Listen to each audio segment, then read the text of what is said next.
За сайн байцгаана уу? За сайн байцгаана уу? Өдрийн мэнд хүргэе. Өдрийн мэнд. За манай За. өнөөдрийн лайв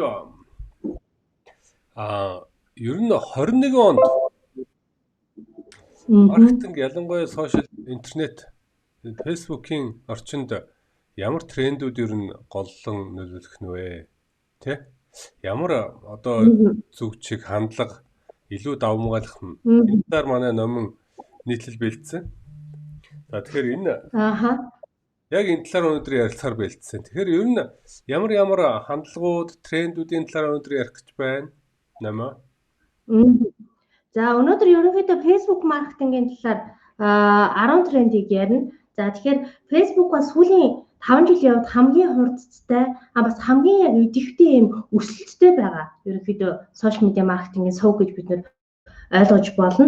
За Монгол улсын хүн ам бол ерөнхийдөө одоо өнгөрсөн 20 онд 9% өссөн бол интернет хэрэглэгчийн та 70% өссөн юм үзүүлэлттэй байгаа. Өөрөөр хэлэх юм бол 7 дахин өссөн гэж бид ойлгож болно. За тэгээд сүүлийн 5 жилийн турш Facebook бол хамгийн тогтвортой өсөлттэй, тогтвортой бөгөөд юм байнгын өсөлттэй байгаа. Одоо ерөнхийдөө сувгийн. Тэгэхээр Facebook хэрэглэгчд ерөнхийдөө 2.2 сая хэрэглэгчтэй энэний 47.4 52.6% нь эмэгтэй хэрэглэгч байдаг юм байна. За тэгэхээр одоо ерөнхийдөө одоо энэ пандемик байдал буюу бүх нийтийн хамарсан байдалтай холбоотойгоор одоо Facebook маркетинга үргэлжлүүлэх үү одоо яах уу гэдэг зүйл бол хүмүүст маш одоо юм чухал одоо асуудал болоод үлдсэн.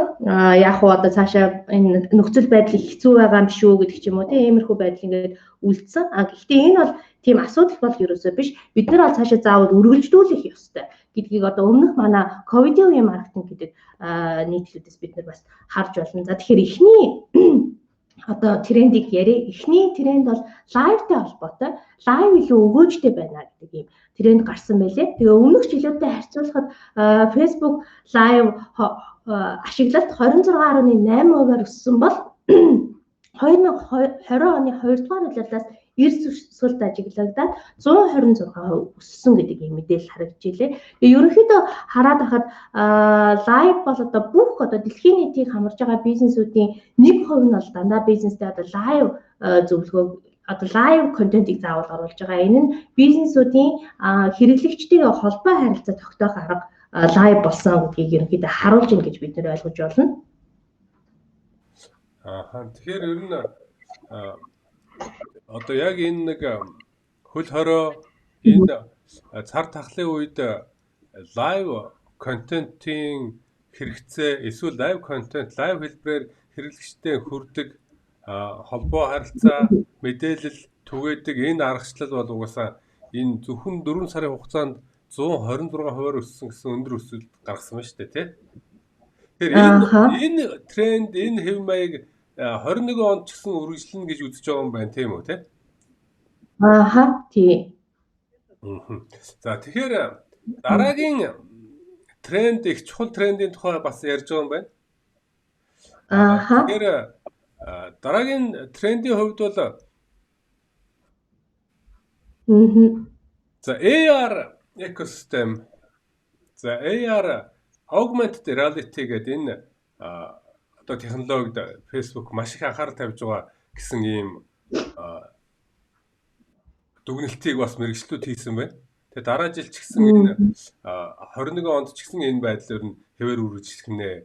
За тэгэхээр одоо яг энэ augmented reality яг энэ технологи энэ одоо шинэ технологид Facebook анхаарал тавьж ирснээс 20 онд 190.500 мянган хэрэглэгч нь Facebook-ийн AR эффектүүдийг ашиглаж 1.2 сая пост Facebook болон Instagram-д оруулсан гэсэн ийм тооцоог бас гаргасан байна лээ. За энэ ч гэсэн цаашдаа бас өндөр өсөлттэй байхаар ингэж юу одоо хүлээлтүүд мэргэжлүүдийн дунд байгаа юм байна. Тэгэхээр өөрөөр хэлбэл Facebook энэ 2020 онд Spark AR Studio гэдэг ийм өөрсдөө AR augmented reality-гийн ийм пост контентууд бэлдэх ийм боломжтой тийм төлөг студиг одоо гаргаж зах зээлд нэвтрүүлсэн хэрэглэгчтэй. За тэгтээ яг энэ одоохондоо бол яг ийм нөгөө нэг эффект маягаар, камерын эффект маягаар л илүү их ашиглаж байгаа. За өөрөөр хэлбэл одоо зургандаа, селфиндээ эсвэл ингээд лайв хийж байгаа одоо дүрс зураг бичлэгэндээ янз бүрийн нөгөө нэг ийм эффектүүд оруулдаг шүү дээ тий. Одоо мессенжерийн ялангуяа мессенжерийн эффектүүд байна. Лайв хийж байгаа шууд камера хийж байгаа энэ эффектүүд байна. Иймэрхүү эффектүүд хэлбэрээр илүү их ашиглаж байгаа. Гэхдээ яг цаашдаа одоо энэ боломжууд нь улам их нэмэгдээд 21 онд бол бүр илүү их одоо олныг хамарсан, илүү олон хүнийг олон өргөн хэрэглээтэй ийм тренд болох ийм чиглэл байна гэдээ ингэж үзсэн байлээ. Тэгээ Facebook-ийн тэр Spark AR Studio-ийн веб хуудас руу ороод үзэх юм бол ер нь сонирхолтой одоо маркетингийн кампанит ажлууд энэ Spark AR-ыг ашиглаад ингээд хийж байгаа ийм одоо жишээнүүдийг бас харж болно. Тэгэхээр энэ 21 онд бас дахиад цааш үргэлжлэх юм байна гэсэн ийм хүлээлт одоо мэрэгчдийн дунд байгаа юм байна. За 3 дахь нь болохоор видео контент маркетингийн өсөлттэй холбоотой мэдээлэлээс. За ерөнхийдөө видео контент бол хизээд одоо үзэгчдийн хамгийн үзэх дуртай контент байсаар ирсэн. Цаашдаа ч гэсэндээ байх болно. 21 онд ч гэсэндээ байх болно гэдэг мэрэгчлэнүүд ерөнхийдөө үзсэн байлээ. Тэгээд 2020 оны 3 дугаар улирлын байдлаар нийт постонд эзлэх видео контентын хувь өмнөх онтой харьцуулбал 2.6%-аар өсөөд 28.8% өссөн гэдгийг Social Backers гаргасан social media trend гэдэг тайлан дээр дурдсан байлээ. Тэгээ Facebook-д ерөнхийдөө одоо нийтлэж байгаа контентын 70%-ийг нь зургийн контент эзэлдэг юм байна л да. Энэний дараагаар 2 дугаар байранд нь видео контент орж байгаа. Видео контент болохоор 78%-ийг эзэлдэг. За тэгээ Facebook ч гэсэндээ өөрөө өнгөрсөн жил та бүхэн санаж байгаа одоо Newsbeat-ийн хэсэг дээр watch гэдэг хэсэг гаргаад өгсөн. Өөрөөр хэлэх юм бол видео контентыг илүү дэмжих одоо watch хэсэг дээр бол бидний яг үзэх дуртай үздэг контентууд ингэж яваад идэг. Тэгэхээр яг ийм одоо юм хийж байгаа юм байна. Тэгэхээр видео контентыг бид нэр заавал сошиал медиа одоо маркетингийнхаа тэр дундаа Facebook маркетингийнхаа нэг хэрэгсэл болгон ашиглах хэрэгтэй. Тэгээ хэрвээ видео контентаа хийхээр шийдсэн байгаа бол 65 секундээс ерөнхийдөө 5 минутын хооронд урттай байх нь хамгийн үр дүнтэй гэж бас мэрэгчлэнүүд үзэж байгаа юм байлээ. Тэгэхээр энэ жил видео контентын одоо эрэлт хэрэгцээ өссөн. За дараа жил ч гэсэн энэ байдал өөр хадгалагдана гэж үзэж байгаа юм байна тий. Яг зөв. За дараагийн маш чухал тренд энэ жил өнгөрсөн одоо 1-2 жилийн хугацаанд Facebook энэ Facebook группүүдэд маш их анхаарал хандуулж эхэлсэн.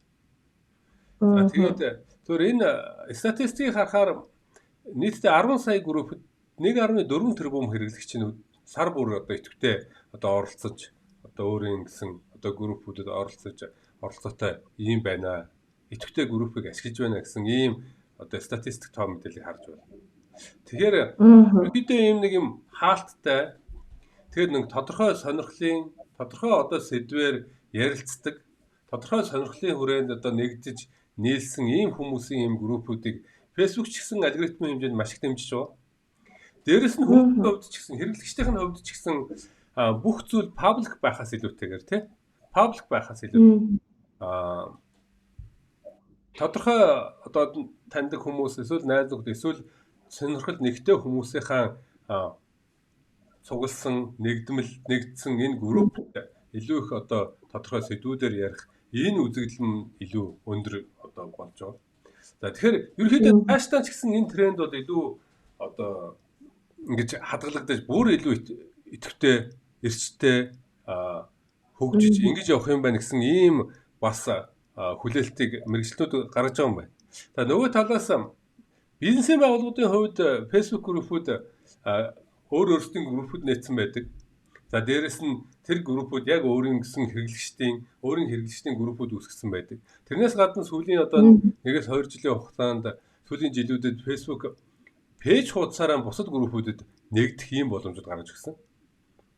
За өөрөөр хэлбэл өмнө нь бол ингээд зөвхөн хэрэглэгчтэй зөвхөн одоо хувь хэрэглэгчдийн хувьд группүүд нэгдэж гишүүн болдог байсан бол одоо пэйж хуудасаараа нэгдэх юм боломжтой болсон. Энэ нь өөрөө дахиад адилхан пэйж хуудасуудын хувьд бусад группүүд дээр харилцаа үүсгэх, бусад хэрэглэгчтэй холбогдох ийм боломжууд олгож байгаа. илүү ингэ бизнесийн одоо бас группийн хувьд бизнесийн боломжуудыг нээж өгч байгаа ийм байдлаар цаашаа хөгжиж байгаа юм байна. Тэгэхээр дараа жил 21 онд дахиад адилхан өөрийн гэсэн группүүд, хаалттай группүүд, тодорхой сонирхлын бүлгүүдэд зориулсан группүүд илүү эрчтэй, хүчтэй гол трендийн нэг байх нь. Тэгээ энэ жил бол группийн хэрэглээг бол Монгол одоо Facebook группүүд, Монгол маркетрууд, Монгол одоо цахим худалдаа эрхлэгчид, за дээрэс нь улс төрийн маркетингийн хувьд ч гэсэн группийн хэмжээнд маш одоо анхаарал тавьсан. Тэгээ пэйжүүдээс илүү одоо саяын сонгуулиудаар бол Facebook группүүдэд илүү их ач холбогдол өгж байгаа харагдаж байлаа. Тэгэхээр энэ группийн хэмжээнд хадгалагдаад явах юм байна гэж ойлголоо. Цаашдаа ч гэсэндээ нөгөө яг өөрийн гэсэн групп гэхээс өөрийн гэсэн групп хэрэгтэй. Бас давхар нөгөө яг тэр сонирхлынхын дагуу тий хаалттай группүүд бизнесүүд ер нь нэгдхийг хүсэх тийм магадлал бий гэж үзэж илээ. Тэгэхээр ер нь групп их үр дүнтэй байх магадaltaй харагдсан байлээ.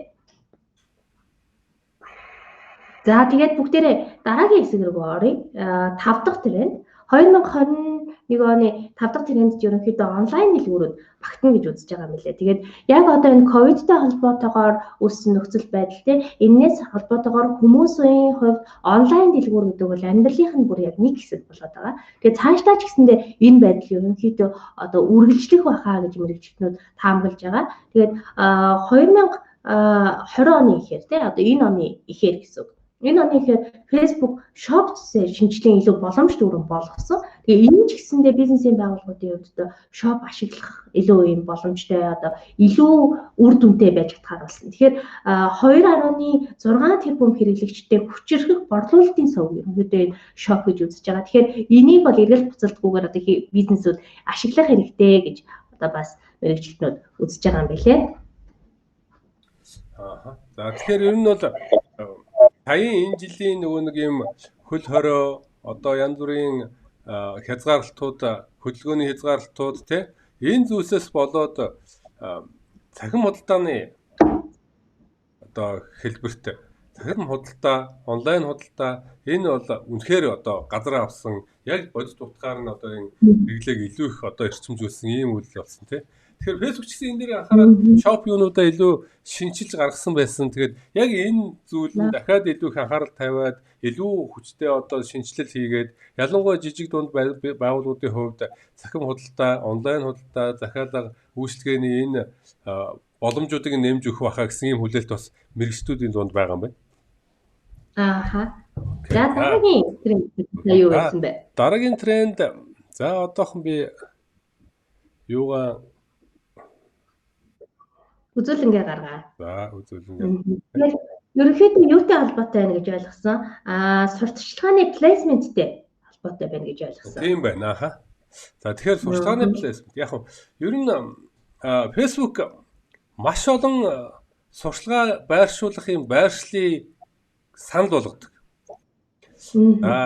Facebook-ийн newsfeed байна, хамгийн үндсэн байршил.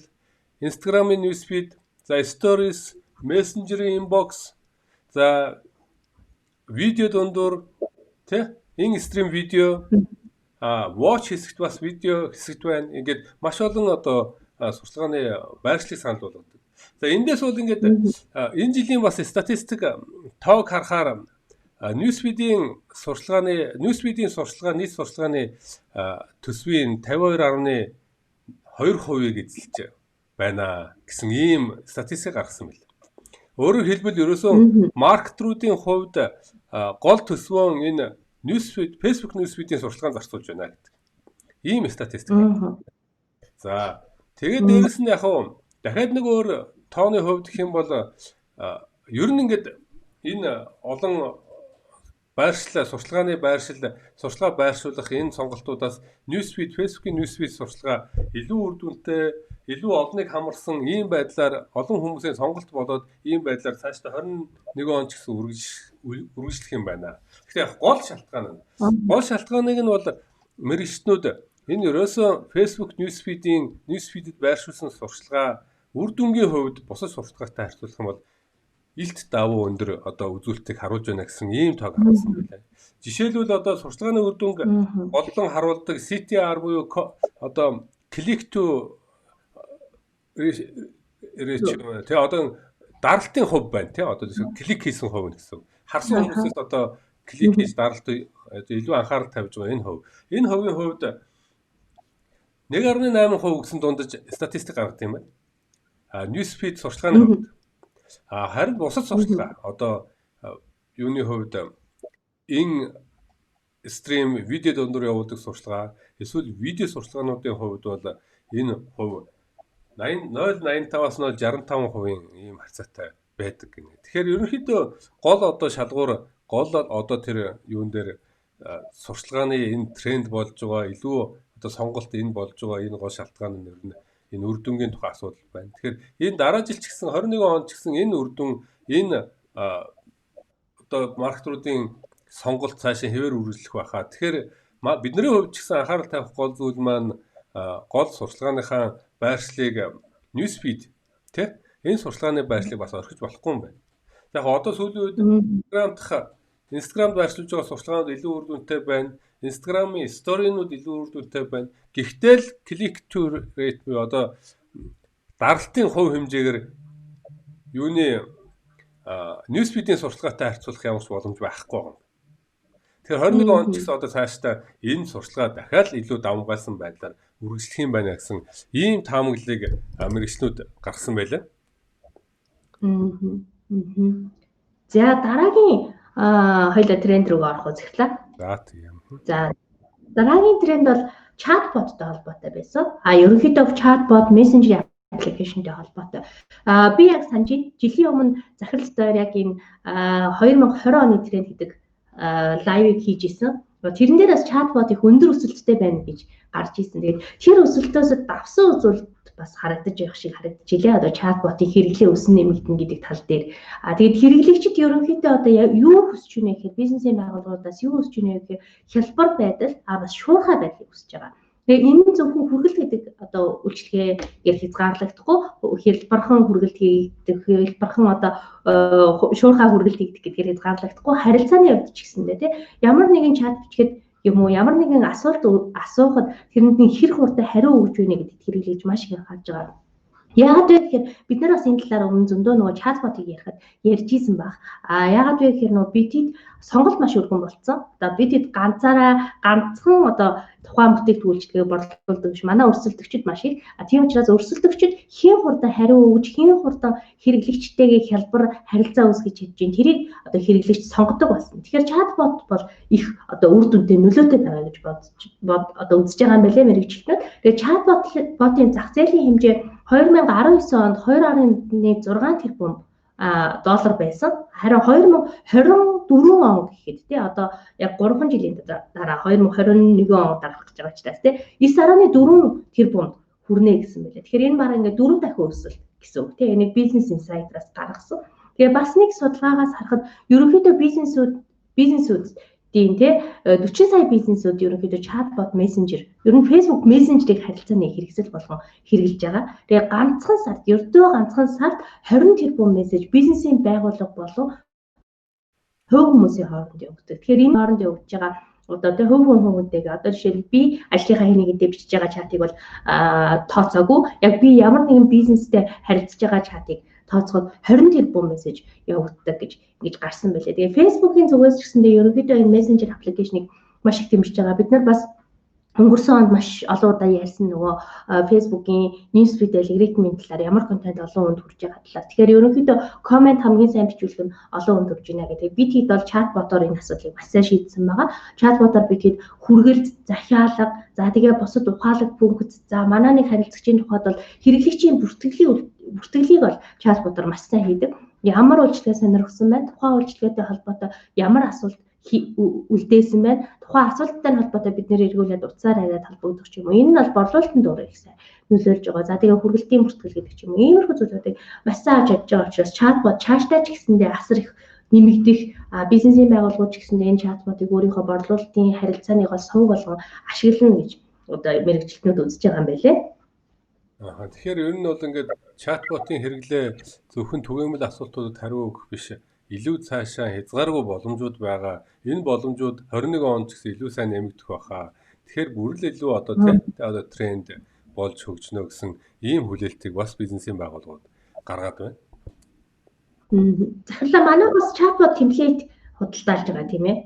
Тийм, темплейтийн хувьд бол одоо бид нэр аль болох хялбар амар байдлаар бизнесийн байгууллагууд ашиглахад зориулсан хялбар темплейтүүд бид нар бэлдэж бас бизнесийн байгууллагууд санал болгодог. За тэгэхээр темплейт бол одоо яг л одоо яг ийм цаг үед энэ чатботын гол функцүүдийг ашиглах ийм боломжууд олгож байгаа ийм зүйл болчиход байгаа. Тэгэхээр нөгөө манай темплейтүүд хамгийн гол нь нөгөө яг сая ярьсанчлан зөвхөн нөгөө асуулт хариултанд хариулах, түгээмэл асуултанд хариулахад зогсохгүй ухаалаг функцүүд. Тэгээд нөгөө яг тухайн салбар болгон дээр нь бид нар гаргасан байгаа учраас салбар дээр ямар ухаалаг функц ажиллаж болох вэ гэдэг талаас бодолцож хийх нь илүү давуу талтай. Тэгээд бас манай чатбот хариуцсан менежер чатбот темплейт худалдаж авч байгаа хүн болгоно нөгөө онлайнаар юм сургалт явуулаад байгаа тий. Одоо бэлэн сургалтайгаа очдог гэж ойлгож байна тий. За дараагийн ер нь 21 онд хадгалагдах чухал трендийн нэг бол Facebook жижиг бизнесүүд ялангуяа жижиг бизнесүүдэд илүү их одоо дэмжиж илүү их анхаарал хандуулах байхаа гэсэн ийм дүн. Ер нь болохоор Facebook-ийн сурчлагын орлогын Facebook бол одоо сурчлагын орлогоор Google-ийн дараа ордог маш том компани. Өөр өрсөлдөгч энэ хоёрт байхгүй ойрхон тий. Тэр орлогын 80-аас дээш хувийг нь жижиг бизнесүүд одоо оруулдаг гэсэн. За тэгэхээр ер нь бол жижиг бизнесүүд бол үнэхээр одоо Facebook-д маш чухал одоо хэрэглэгчид. За энэ жилийн энэ 100 хаврын хугацаанд Facebook-ийг блок хийх хөдөлгөөн том брэндүүдийн хувьд үүссэн. Яг нэлээд хүчтэй өрнөсөн. Гэхдээ энэ болохоор яг үүндээ Facebook-ийн одоо бизнесийн хувьд тийм сүртэй нөлөөлөх юм том блок биш юм байлээ. Яг тэр гол хэрэглэгчид нь жижиг бизнесүүд учраас тий. За тэгээд Facebook-ийн хувьд жижиг бизнесүүдэд угаасаа л одоо хамгийн том боломж олгож байгаа үнэхээр одоо хэрэгтэй платформ. Өмнө нь бол одоо яг үнэндээ жижиг бизнесүүдийн хувьд томоохон байгууллагуудтай яг нэг ижил тэнцвэр төвшөнд өрсөлдөх боломж бол үнэхээр асар бага байсан. Одоо бол ингээд нэг сумын төв дээр байгаа жижиг үйлчлэгээний газар дэлхийд даяар өөрийгөө таниулах юм боломж байна л гэсэн үг. Ерөнхийдөө гол санаа нь тий. Тэгэхээр ингээд энэ жижиг бизнесүүд хамгийн чухал бизнес. Нөгөө талаас 20 он 21 он энэ нэг цар тахал за хөл хорой бизнесийн энэ эдийн засгийн хямрал энэ одоо зүйлсүүд жижиг бизнесүүдэд үнэхээр хамгийн хүнд тусч байгаа ийм бас зүйл болчиход байдаг. За гол хэрэглэгчд нь гэсэн үг шүү дээ Facebook-ийн тий. За тийм учраас энэ Facebook-ийн хувьд бол жижиг бизнесүүдийг дэмжих хөдөлгөөн сая энэ 100 энэ жил өрнүүлсэн. За 30 мянган бизнесийн байгууллагуудад 100 сая долларын одоо сурчлагын квот одоо купон өгөх ийм ажлууд бас зохион байгуулсан. За энэ харамсалтай Монгол ороогүй байлээ л дээ. Танаас одоо нэлээд олон орны 130 мянган одоо бизнесийн байгууллагуудын 100 сая долларын сурчлагын тусламжууд үзүүлсэн. За нөгөө талаас энэ 21 онд ч гэсэн угаасаа энэ бизнесийн ер нь бол яг энэ ковид сар тахалтай холбоотойгоор жижиг дунд бизнесүүдийн хувьд бол үнэхээр том цохилт амссан. Тэр нь тийм хурдан сэргийгч юм боломж байхгүй байгаа. 21 он дахиад адилхан жоохон нэг тиймэрхүү харагдаж байгаа. Бусад одоо дэлхийд даяараа л тийм байгаа. Зөвхөн Монголын тухай ч асуудал. За тийм тохиолдолд Facebook бол дахиад одоо яг энэ гол хэрэглэгчтэй. За дээрэс нь энэ жижиг дунд эмзэг энэ одоо бизнес эрхлэгчдийг дэмжих юм бодлогыг бас цаашдаа маш сайн үргэлжлүүлэх байхаа. Эднэрт илүү их боломж олгох. Илүү бизнесийн одоо сурчлагын боломжуудыг илүү сайн гаргаж өгөх. За захим одоо худалдаа, захим төлбөр тооцооны шин боломжууд гаргаж өгөх. Ийм хүлээлт бас бизнесийнхний дунд одоо мэргэжлүүдийн дунд байгаа юм байна. За тэгэхээр дараагийн тренд рүүгээ хоёлаа орох үзэхлээ. За дараагийн тренд бол хэрэглэгчийн өөрсдийн бүтээсэн контент 2021 онд тренд болно гэсэн. Тэгэхээр нөгөө бизнесийн байгууллагуудын биш хэрэглэгчдийн яг бодит хэрэглэгчдийн бүтээсэн контент гэсэн үг тийм. Ерөнхийдөө контент маркетингийн хувьд бол үйлчлүүлэгчдийнх нь өөрсдийнх нь бүтээсэн контент хизээд олон хүнд төгсөн үр нөлөөтэй байх бол ирсэн. Тэгээд контентыг нь заавалчгүй нөгөө юм бүтээлч ажиллагаа, мэрэгжлийн одоо янз бүрийн юм засвар хийгдсэн тий эдит хийгдсэн байх албагүй. Гэхдээ яг өөрийнхөө боломжит техник технологиг ашиглаад бүтээсэн контент би байж болно гэдгийг бүгдээрээ энэ ковидын үед бас их харлаа тийм ээ. За тэгээд өмнөх нь одоо биднээс бүр өмнө энэ нөхцөл байдалд орсон, хөл хорионы нөхцөл байдалд орсон бизнесүүд байгууллагууд одоо улс орны байгууллагууд бол бүр одоо их сайн энэ талаар одоо анхаарч ингэж харуулсан харагдчихжээ. За тэгээ бизнесийн Facebook-ийн хувьд бол яг ялангуяа ийм контентууд маш их байсан. За тэгэхээр бизнесийн байгууллагуудын зүгээс биш хэрэглэгчдийн нийцсэн контентын үзэлт 2020 оны 1-р сард 223 тэрбум байсан бол 8-р сар гэхэд 495 тэрбум болж яг үзэлт нь шүү дээ тий 2 дахин өссөн гэсэн тоо байлаа. Тэгэхээр яг бизнесийн байгууллагуудын гэхээсээ илүүтэйгээр хэрэглэгчдийн өөрсдийнх нь бүтээсэн контентууд илүү одоо юм үр дүнтэй байна гэж одоо бид үзэж байгаа. Тэгэхээр цаашдаа ч гэсэндээ ерөнхийдөө одоо энэ хөл хорионы нөхцөл байдлыг бол 2021 онд ч гэсэндээ ер нь хിവэрэ байх болов уу? Ер нь энэ ковидтэй холбоотой нөхцөл байдал арилахгүй болов уу гэдэг мэрэгчлүүд бас үүдэлтэй бодолтой байгаа юм билээ. Тэгэхээр яг хэрэглэгчдэрээ контент бүтээхэд бас бизнесүүд анхаарах хэрэгтэй. За ялангуяа Facebook-д энэ төрлийн контентууд маш одоо эрэлттэй хүмүүс сонирхолтой тийм хүмүүсийн хувьд үр дүнтэй байж чадж байгаа гэдгийг бас анхаараарай гэж мэрэгчлүүд хэлсэн байлээ. Тэгэхээр нөгөө UGC гэж яриад байдаг одоо user generated content тий одоо хэрэглэгчт нь тэгэхээр яг ер нь одоо нөгөө энэ ковид сар тухалтай холбоотой нөхцөл байдлыг ч гэсэн харсан ч гэсэн дээрэс нөгөө хэрэглэгчт нь өөрсдөө бүтээсэн учраас Facebook ялангуяа сошиал орчин энэ орчинд илүү одоо үр дүнтэй олон хүнд эргээр нөлөөлдөг чухал нөлөө үзүүлдэг юм чигээс дахиад адилхан саяхан нөгөө нэг ундаа уугаад дуулаад явж байгаа скейтер явж байгаа тэр залуугийн бэлтгийг харсан мэт тий.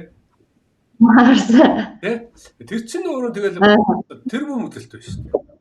Тий. Харин тий. Ундааны брендийн хувьд бол үнэхээр одоо маш чухал тийм контент болчихж байгаа байхгүй. Тэр одоо тэр ундааны брэнд маш том брэнд хэдэн сая доллар зарцуулаад сурталчилгаа хийж чадах брэнд. Тэгээ тэрнийг хэдэн сая доллар зарцуулаад олон хүнд хүргэж чадах брэнд. Гэхдээ яг тэр шиг байдлаар хүмүүс өөрсдөө органик хэлбэрээр шеэр хийгээд ингээд аваад явах ийм боломж бас ховор байхгүй тий. Тийм учраас одоо энэ контент илүү дээрэс нь онлайн орчин бол энэ цааш нь яг ийм төрлийн контентыг дахиад цааш нь авч явах чухал одоо талбар болчиход байна. Чаддаг бол одоо дандаа тийм контент хиймээр байна. За тэр тал руу бас дахиад байнга явж явах хэрэгтэй байгаа даа тий. За сүүлийн тренд харъя захирлаа. За тэгэхээр хаштагийн тухай байна. Хаштаг дээр бас Facebook нэлээд өөрчлөлт оруулаад байх шиг харагдсан. Тэгсэн энэ жил бол хаштаг дээр маш их анхаарч байгаа. За ерөнхийдөө бид нэг юм одоо видео үзлээ гэхэд видео үзээд дуусангууд Facebook биднээс асуулт асуудаг болсон байлаа. Яг тэр видеоны одоо тэр юу хэсэгт нь тайлбар текст хэсэгт нь ашигласан хаштагийг харуулад энэ хаштагаар нийтлсэн энэ хаштагийг ашиглаж нийтлсэн бусад постуудыг бусад контентуудыг үзэх үү гэдэг асуулт асуудаг болсон байлаа. За яг ийм байдлаар ер нь энэ хаштагийг Facebook энэ жил бол маш их анхаарал тавьж ингэж олон төрлийн тестүүд хийгээд байгаа харагдсан, анзаарэгдсэн. За нэг талаас нөгөө контентуудыг хаштаг бол ерөөхдөө нэг талаас контентуудыг ингэж ангилж ялгах одоо оролдлого шүү дээ тий. За өөрөөр хэлбэл одоо Mongolia гэсэн хаштагтай контент байх юм бол тэр контентуудыг бид нэг дор үзэж харж ингэж харах боломжтой гэсэн үг тий. Тэгэхээр өөрөөр хэлбэл ер нь Facebook хаштагийг нэлээд өргөн хүрээнд илүү одоо ач холбогдол өгөөд илүү одоо хэрэглээтэй ийм байдлаар 21 онд дахиад илүү танилцуулах хэрэглээг нь илүү өсгөх ач холбогдлыг нэмэгдүүлэх байдлаар ажиллах болов уу гэж бодож байна. За өмнө нь бол Twitter, Instagram бол хаштагийг үнэхээр одоо жинхэнэ утгаар нь ашигладаг талбар. Юу бол Facebook дээр бол хаштагийг нэг тийм ач холбогдол өгж нэг хэрэглэгчд нь ашиглаж сураагүй ач холбогдол өгдөгчгүй. Энэ жилээс тэгээд дараа жил 21 онд яг энэ одоо хаштагийн хэрэглээ энд нь ач холбогдол өгөх энэ байдал нь Facebook-д маш их нэмэгдэх бах. Тийм учраас бидний хувьд дахиад адилхан постууд дээр хаштаг одоо ашиглах хаштагийг ямар байдлаар маркетингд илүү ашиглах хувь талаар дахиад өөрийн гэсэн стратеги, бодлого, тактикууд гаргаж ашиглаж өгөх энэ тал руу бас бид нэр ажиллах, анхаарал тавих ийм цаг үе ирсэн юм байна гэж ойлгосон. За тэгэхээр өнөөдрийн ерөнхийдөө хоёулынгийн ярих байсан 10 трендийн төрөд дуусчих. Тэгэхээр ерөнхийдөө дүгнээд хэлэхэд Facebook 2021 онд ч гэсэндээ хүчээ алдахгүй хамгийн том, хамгийн асар том хэрнээ хамгийн олон боломжийг биднэрт өгдөг сувг хിവэрэ байна. Facebook-ийн зүгээс өөрийнх нь зүгээс ч гэсэндээ ерөнхийдөө бизнесүүдэд зориулсан. Бизнесүүдэд одоо яг зөв сурталчилгаа хүргэхэд зориулсан биднэрт маш их боломжуудыг олгодог. Байнга энэ дээр анхаарч апдейт хийж явдаг. Тийм болохоор бид нар Facebook-ыг бол орхигдуулж болохгүй.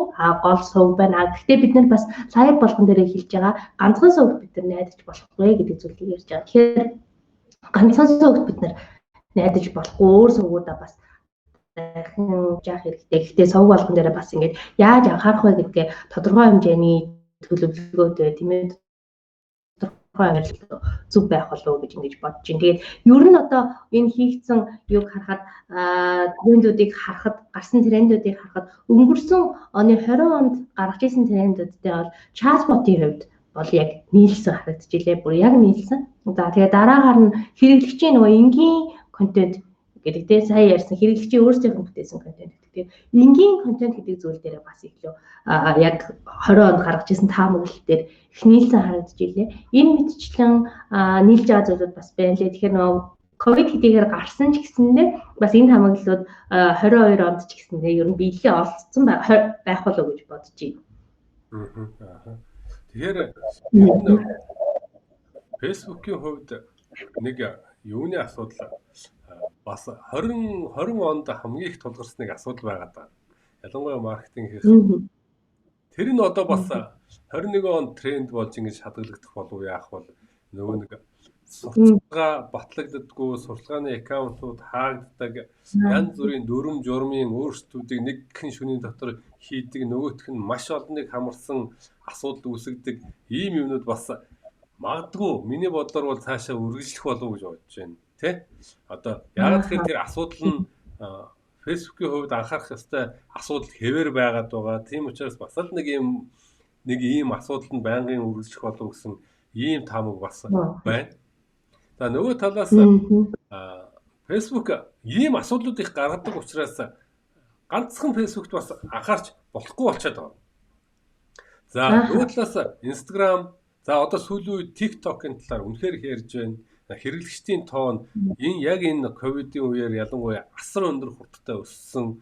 Тэгэхээр дахиад бас нэг одоо өөр сувгуудад за дээрэс нь имэйл маркетинг хэрэглэгчийн одоо бусад мэдээлэл шууд одоо харилцах ийм боломжуудыг бас ингэж авч үлдэж эрэлхийлж байх ийм боломжууд дахиад зайлшгүй одоо маркетруудын хувьд анхаарах ёстой энэ зүйлсүүдийн нэг болчиход байна. Тэгээ Facebook хэрчээ алдахгүй гол маркетингийн сувг, гол одоо борлуулалтын сувг хэвээр байна. Гэхдээ бас хит найдаж болохгүй сувг болоод байгааг энэ он болон жинхэнэ утгаар нь бас харуулсан. Маш олон хүмүүс аккаунтаа хаалгаж, маш олон хүмүүс сурталчилгааны эрэхгүй болж ингээд маш их асуудлууд гарсан. За өнөөдөр ярих ярьсан юм дуслаа тий. За баярлалаа намаа. Сонирхолтой одоо нийтлэл байна. Баярлалаа. За ингээд бүгдэнд амжилт хүсье. За амжилт хүсье баяртай. За баяртай.